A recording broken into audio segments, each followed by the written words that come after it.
let's talk about this mess. So, if y'all know me on Facebook, y'all know that I said some things about earlier this week about Mitch McConnell. I stand by those things. I think the turtle mother should shut his mouth and take his butt over there and see how it was like. Instead of going for a photo op like most of these senators did, go over there and see what's happening. Go over. They should have been over there seeing what's happening, seeing everything was taking place. But no. Let's sit back and hide and lie to our constituents about how we're doing the work for them. We're standing up for their rights. You're not doing a daggum thing, dude. Listen. All right, and for them to say that, oh, you couldn't organize that the Biden administration could not organize a two-car funeral.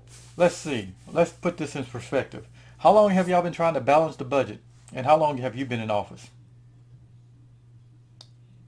How long have you been trying to do, have we been trying to get a defense budget for the armed forces approved, and how many furloughs have we taken because y'all refuse to do anything? I guarantee you, every bill that's been passed, every major bill that's been passed in Congress, in the House, has been freaking basically including a budget, a stipend, or a little bonus or a pay raise for our senators that sit there and hold these things hostage. During the COVID incidents, and it doesn't matter if you're going to get vaccinated or not. It's your choice. I'm not telling you to get vaccinated. It's your choice. You can choose to get vaccinated or you choose not to get vaccinated. It's up to you. No if, no and. You ain't gonna get me. You ain't gonna get no heaven and high from me. It's your life. You live it the way you want to live it. But at a time when the government should be working to help us, and employees and employers or businesses were shutting down, they were being stingy with the money, that we've earned, that should be be out there putting there to help us get through this. But yet still no. We need to add this more into it. I don't care if it's Republican, I don't care if it's a Democrat, I don't care if it's election year. It doesn't matter. You are elected to serve the people, not to serve yourself. But it seems that that's all y'all doing, serving your dadgum self. All right, well, let's attack this little bullshit now. Do not, no matter if it's a Republican or a Democrat or independent or whatever, blame the president for this fuck up here. This war's been going on for 20 years now. Our mission was complete once we killed bin Laden. We've been trying to build this government back up so they take over and take care of themselves. That's it. Now, during that whole time, all you politicians been saying, we need to pull troops out. We need to pull troops out. We need to pull troops out. Now that we're pulling troops out and the stuff is falling apart, like if you talk to any veterans that served multiple tours over there, knew this was gonna happen. Because we knew. Because we've been there. We lived it. We seen it firsthand. While you seen it from far away. We seen it firsthand. We knew it was gonna break down. But yet still y'all kept sending us over there. Drawing down. We pulled some. Obama pulled some out. Cool. President Trump pulled some people out and and started saying we eventually pull everybody out. Cool. President Biden pulling people, set a deadline of when we're gonna pull troops out. Now, we're going it too fast. So let me ask you: are your backers getting the one that's saying that you need to say that we need to stay there a little bit longer? And since they want us to stay there longer, and protect their investments, where's the blood? They got blood on their hands. And just as those investors and backers that backing you, senators, House of Representatives, politicians, got blood on their hands, you, senator,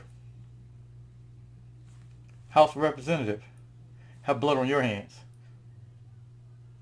Democrat, liberal,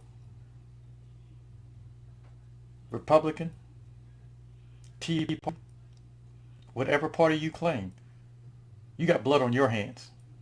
If you sit there and say that we need to stay over there.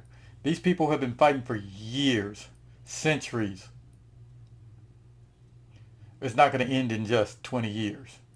It never did end. Only thing we can do is pull the people out that helped us, that helped put their lives in danger to help us establish something. Now, Afghan forces, Afghan people, this is y'all's time to stand up to these people. This is your time to wage war.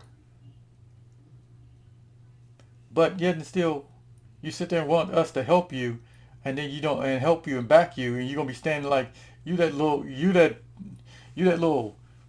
instigator that stands in the back while the other people do all the fighting. No. This is your country.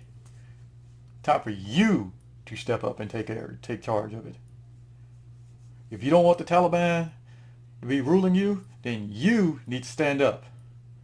There's been enough bloodshed from other countries to help you get you to this point that you should have been able to fight this off with no problem. But no, you didn't. So don't blame us. Don't blame the U.S. for this mess. Europe, don't blame the U.S. I'm speaking to you, speaking to all them European nations that want to blame the U.S. for all this. Don't blame us for this mess. We've tried our best to give them a sense of responsibility. Now it's time for them to take responsibility for their nation. It was time. Then once we announced it, they should have known it was time for them to take the responsibility. We would have stayed there in an embassy, had a little small force there just to get quick reactionary force to help, but no. Now they're taking over everything, trying to say that, oh yeah, we kicked the U.S. ass. No, you didn't. Nobody, you didn't. Not one bit. It was time for us to go, and we're leaving. It's not a loss, so stop calling it a loss. All you naysayers out there want to say loss, or I almost joined the military people want to say that it's a loss. It's not a loss. And you didn't take the L. You weren't even part of the L. You weren't even there to take anything. So don't come up here with I almost joined the military, or I would have joined the military no. Unless you went to the MEP station, got disqualified for medical or whatever, got disqualified by MEPS, you didn't almost join the military. That's the only way I accept it. You went to MEPS and you got disqualified. They eliminated you, not you eliminating yourself. Deep breath. So, that's my spill on that.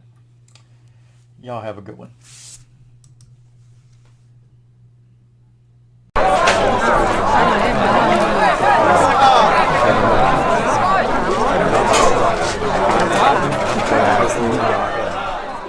Cheeseburger and fries analogy.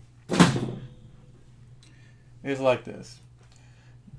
Everybody loves cheeseburgers. Everybody loves fries. Whether it's a veggie burger, whether it's a cheeseburger with chili fries, nacho fries, it doesn't matter. Cheeseburger with extra bacon on it. However you like your cheeseburger. It's good, but you eat too many of those jokers and you end up with some serious health problems. But you can also have a salad. It's good for you. You can put whatever dressing on it. You can throw a little some bacon bits in there. You can throw some cheese, sprinkle a little cheese on it, add some croutons, add some tomatoes, add whatever veggie you want. Lettuce, let's go with the basic lettuce, tomato, cucumbers, some cheese, with a side of ranch. Some bacon, throw some bacon on there too. And you get a good salad, good meal. Think about it. Cheeseburger, eat too many of those, they're not healthy for you. Salad, I haven't heard anybody die from a salad yet. Even though some of salads have salmonella, lettuce can't be always trusted, but hey, that's why you wash your stuff. But cheeseburger, it's like this decision, like here's a good example of what the cheeseburger and fries analogy. Mitch McConnell. All you had to do was shut your mouth. Not say a damn thing. And try to put down this administration for all this. But you couldn't stand up to the one man that had your party all freaking going sideways. You knew President Trump wasn't making too many good decisions, but you still you supported him anyway.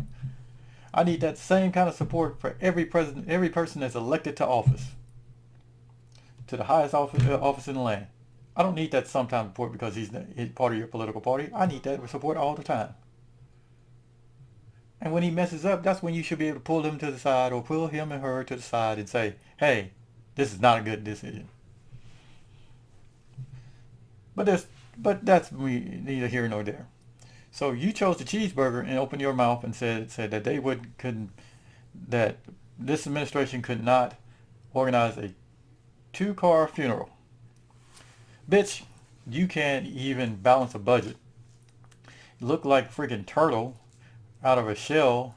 All this stuff, loose skin hanging down here. And every time you talk, it's like, blah, blah, blah, blah, blah, blah. I'm like, what the hell is that? You need to back off, back down. You need to choose a salad. You should have just said, this is a horrible thing. We should reevaluate the exit plan and try to put it more in perspective. Which, by the way, correct me if I'm wrong, that's what they were doing. We set a deadline. The deadline was set. It was well in advance, and we knew that we had to pull people out. And he was working on legislation to bring those interpreters out of there, along with most of the military, and so that they'd only have embassy help. But yet and still, who wants to filibuster bills? Who wants to stop stuff? And you try to blame it. Oh, we're trying to make sure that we don't get anything. They don't pass anything wrong. Yeah, but you want to pass stuff for your supporters so that they get their tax cut. You're killing the middle class there, buddy. The middle class is dying off because we're getting overtaxed. The poor people are dying off because they can't get they're not getting the minimum wage that they need to survive. But the rich get richer and the poor get poorer. And and it should be we as a nation building each other up. But we're not doing that. We're worried about lining our pockets. And that's where my rant ends. So, Mitch, you get the cheeseburger with the fries. I hope you enjoy it. I hope you choke on that son of a bitch.